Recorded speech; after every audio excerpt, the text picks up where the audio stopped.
నువ్వేంట్రా ఎన్ని పేపర్లు తీసుకుంటున్నా? మా పౌరులందరినీ మంచిగా చదివిపిస్తున్నావు. నీలాంటి మంచోడిని అట్లా కొట్టా నీక వాళ్ళకి చేతులు ఎట్లా వచ్చినాయి? నా బిడ్డ నుంచే కదయ్యా నీకు ఇసంటి కష్టం వచ్చినది. Sorry sir. పర్వాలేదు, ఎగ్జామ్ ఎలా రాసావురా?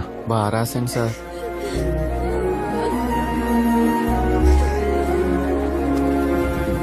మంచోనివి తమ్మి నువ్వు. నీ జీవితం ఇలా అయిపోయింది.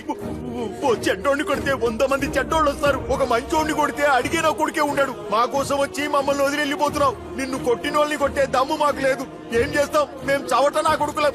మా జిందగీ ఇంతే. మా జిందగీని ఇట్లనే పొందబెట్టని. నువ్వైనా వెళ్ళిపో, వాళ్ళు ఎట్లయినా మమ్మల్ని వదలరు. కానీ ఒక్క మాట మీ అమ్మకి చెప్పడం మర్చిపోకు. కొడుకంటే నువ్వేరా బిడ్డ. నువ్వేడున్నా సల్లంగుండాలి, సల్లంగుండాలి. కన్నాలే ఓ కన్నా ఎన్నెన్నో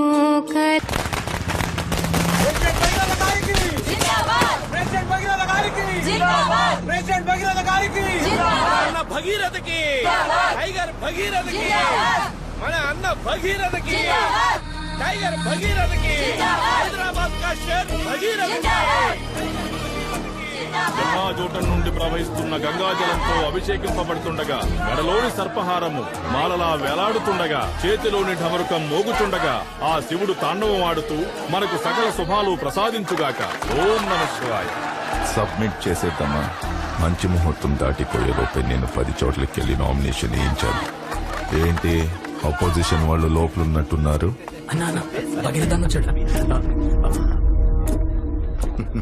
నమస్కారం, చూసి చాలా రోజులైంది.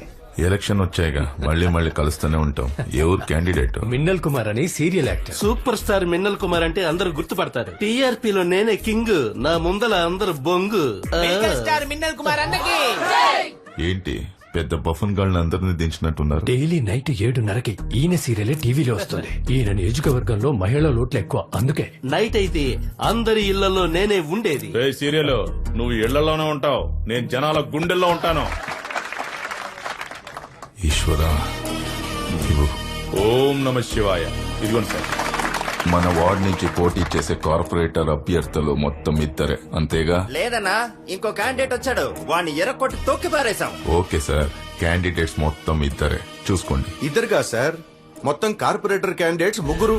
కొద్దిసేపటి క్రితమే ఒకళ్ళు ఫోన్ చేశారు. ఆన్లైన్ లో ఫామ్ డౌన్లోడ్ చేశారంట. నేరుగా వచ్చి నామినేషన్ వేస్తాన్నారు.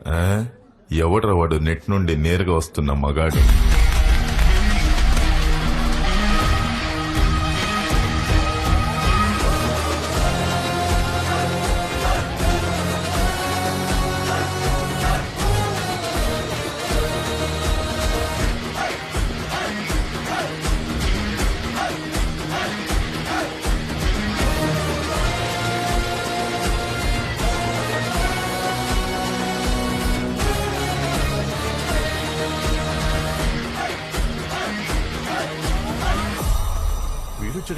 ఇవ్వండి సార్, మీరేనా ఫోన్ చేసింది? అవును సార్. ఎవడ్రా ఈ బచ్చాగాడు? మన ఏరియా ట్యూషన్ మాస్టర్ అన్న, పేరు విజయ రాఘవన్. తమ్ముడు, నా పేరు భగీరథ, ప్రెసిడెంట్. Hello sir. చెయ్యిచ్చే రకం కాదమ్మా మనదెప్పుడు. నమస్కారం. నమస్కారం. ఏ ఏరియా బాబు? నిన్ను ఇంతకు ముందు ఎప్పుడు చూడలేదే. తన అపోజిషన్ పార్టీ వాడు తమ్ముడు. నువ్వు కొత్తగా వచ్చేసరికి నిన్నెవరు గుర్తుపట్టడి. ఇప్పుడేగా బరిలో దిగుతున్నావు, అందరూ తెలుసుకుంటారులే. ఇక్కడెక్కడ ఉంటున్నావు? Government colony, B block. ఏ ఊరు? అరకు పక్కన. ఇక్కడ రూమ్ తీసుకొని ఉంటున్నా. ఓ, బయటి వాడివా? మరి ఇక్కడేంటి? సరే, ప్రజాస్వామ్య దేశం, ఎవరన్నా ఎక్కడి నుంచన్నా పోటీ చేయొచ్చు. నించో కానీ కొంచెం జాగ్రత్తగా ఉంటు. ఆల్ ద బెస్ట్ మా. మీకు కూడా ఆల్ ది బెస్ట్. త్వరలోనే కలుద్దాం తమ్ముడు. కలుద్దాం.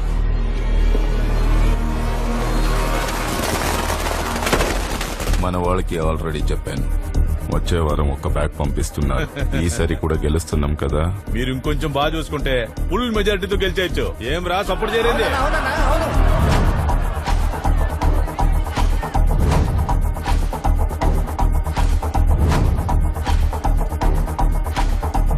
వాడు వేస్ట్, పట్టించుకోకనా. ఆహా, గాజు పెంక కూడా వేస్టేరా గుణశేఖరా.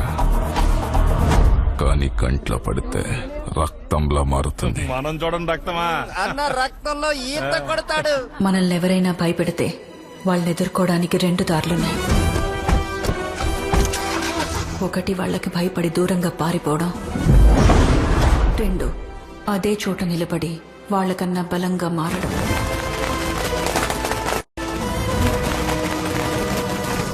ఇప్పుడు నువ్వే దారి.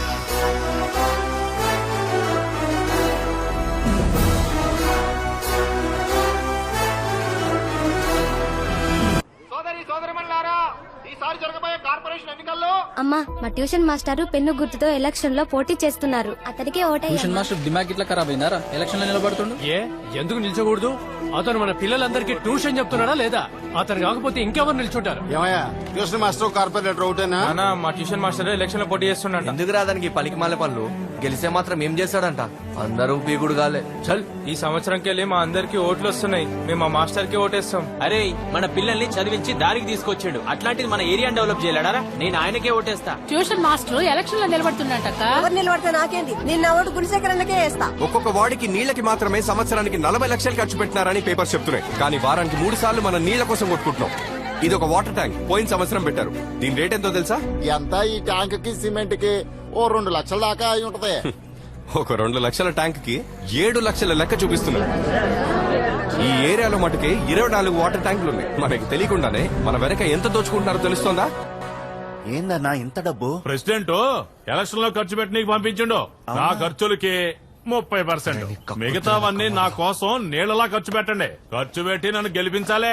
ఏయ్, ఇంకో 20 నాకు కావాలి. ఇవ్వు అన్నా, ఈడ తక్కువ అవుతుంది, ఆడ ఎక్కువ అవుతుంది. ఈ సంచి పెద్దదిరా, అత్తం నీ నోరు లెక్క. పోలీసు శాఖ వారి విజ్ఞప్తి: ఎన్నికల సందర్భంగా పార్టీల వాళ్ళు డబ్బు చూపించి ఓట్ల కోసం ప్రలోభ పెట్టగలరు. ఓటు కోసం డబ్బులు ఇవ్వడం తీసుకోవడం చట్టరీత్యా నేరం. మీ ఓటు చాలా అమూల్యమైనది, దాన్ని అమ్ముకోవద్దు. Water can. పిడికిలు గుర్తు కోటే. పిడికిలు గుర్తు.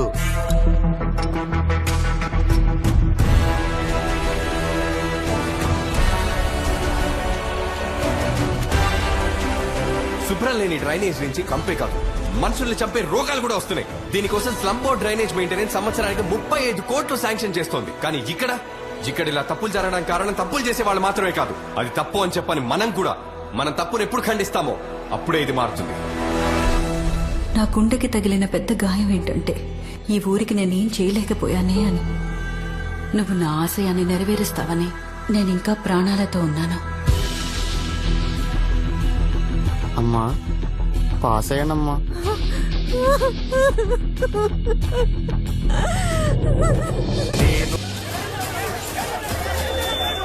తొలి రౌండ్ పూర్తయ్యేసరికి పబ్లిక్ పార్టీ అభ్యర్థి గుణశేఖర్ కి 7,201 ఓట్లు, జనబలం పార్టీ అభ్యర్థి మినల్ కుమార్ కి 6,631 ఓట్లు, ఇండిపెండెంట్ అభ్యర్థి విజయ రాఘవన్ కి 2,567. ఏమ్మా, అడిగేది నిన్నే. మా అన్న మిన్నల్ కుమార్ కి ఇంకా ఓట్లు రావాలి. ఏం చేస్తారమ్మా మీరు? రెండవ రౌండ్ పూర్తయ్యేసరికి గుణశేఖర్ 10,341, మిన్నల్ కుమార్ 11,060, విజయ రాఘవన్ 7,241.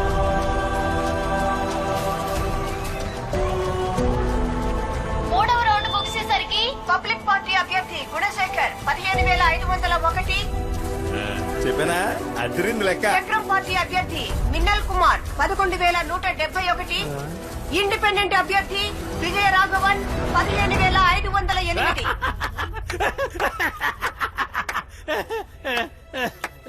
అన్నా, మనం 7 ఓట్లతో గెలవలేదు, 7 ఓట్లతో ఓడిపోయాం. 145వ వార్డు అభ్యర్థి విజయ రాఘవన్ 7 ఓట్ల ఆధిక్యతతో.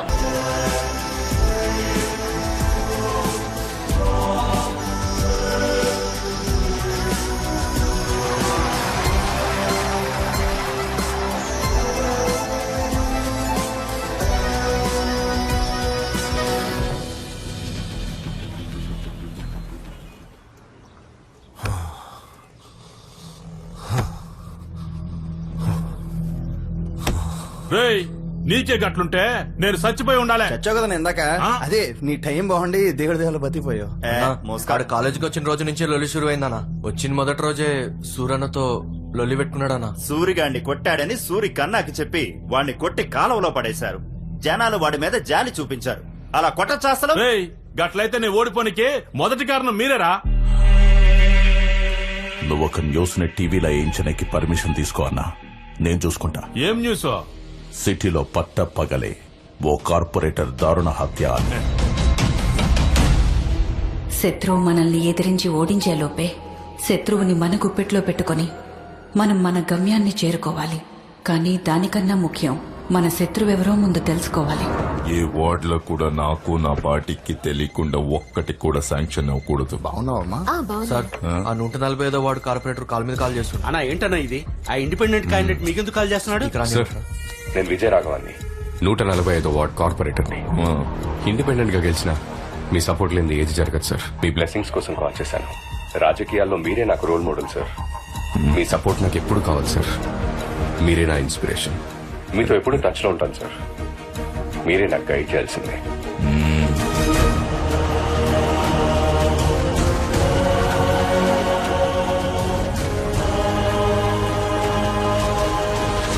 నువ్వు వెళ్లే చోటు నీకు చాలా మంది చెడ్డవాళ్ళు ఎదురవ్వచ్చు. నువ్వెవ్వరికీ భయపడకు. ఎంతమంది చెడ్డవాళ్లున్నా వాళ్ల మధ్యలో నువ్వు మంచివాడిలా ఉండు. ఎందుకంటే చెడ్డవాడు ఈ లోకాన్ని మాత్రమే గెలుస్తాడు, కానీ మంచివాడు ఆ చెడ్డవాడిని కూడా గెలుస్తాడు.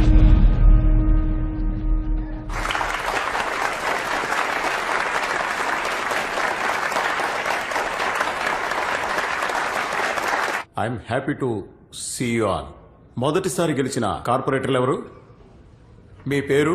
Vijayaraghavan 145 ward sir. మొదటిసారి వచ్చారు కదా, ఏదైనా ఫ్రెష్ ఐడియా చెప్పండి. కార్పొరేటర్స్ కి శాంక్షన్ అయ్యే ఫండ్ నుంచి మేమందరం వార్డుకి ఎంత ఖర్చు పెడుతున్నామో ప్రజలందరికీ తెలియాలి సార్. అర్థం కాలేదే. ఎలాగైతే మన బ్యాంక్ పర్సనల్ అకౌంట్స్ లో డబ్బులు వేసినా లేక తీసినా డైరెక్ట్ గా మన ఫోన్ కి మెసేజ్ వస్తుందో, అలాగే ఒక్కొక్క ఏరియాలో ఒక్కో కార్పొరేటర్ కి ఒక్కో వర్క్ కి ఎంత శాంక్షన్ అవుతుందో, ఎంత ఖర్చు అవుతుందో ప్రజలకు మెసేజ్ వెళ్ళాలి సార్. బ్యాంకు నుండి డైరెక్ట్ గా మెసేజ్ వెళ్ళట్టు నేను ప్రజలకి కనెక్ట్ చేయబోతున్నాను సార్. ఎంత వస్తోంది, ఎంత పోతుంది అన్న విషయం ప్రజలకు తెలియాలి సార్.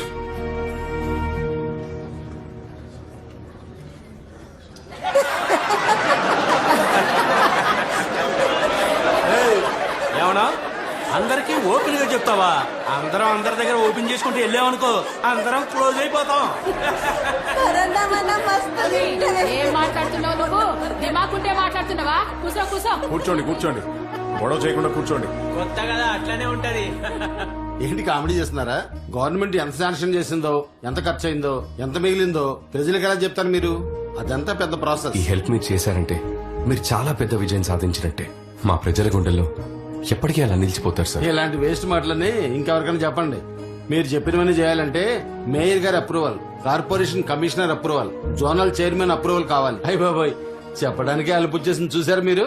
సార్ ఇతని పేరు కుటుంబరావు. 144, 145, 146 ఈ 3 వార్డులకు రోడ్స్ లైట్స్ కాంట్రాక్టర్. ఇతని పేరు చలంగారు, చెత్త డ్రైనేజ్ కాంట్రాక్టర్. ఇతని పేరు పురుషోత్తం సార్, నీళ్ల కాంట్రాక్టర్. వీళ్ళ ముగ్గురు మీకు right hand, back hand, left hand అయితే కరెక్ట్ గా ఉంటుంది సార్. సార్ కి నేను చెప్పేది అర్థమైంది అనుకుంటా. కష్టపడకుండా సంపాదించుకోవచ్చు. మిస్టర్ కుటుంబరావు, మన ఈ వార్డులో మొత్తం 5 వీధులున్నాయి.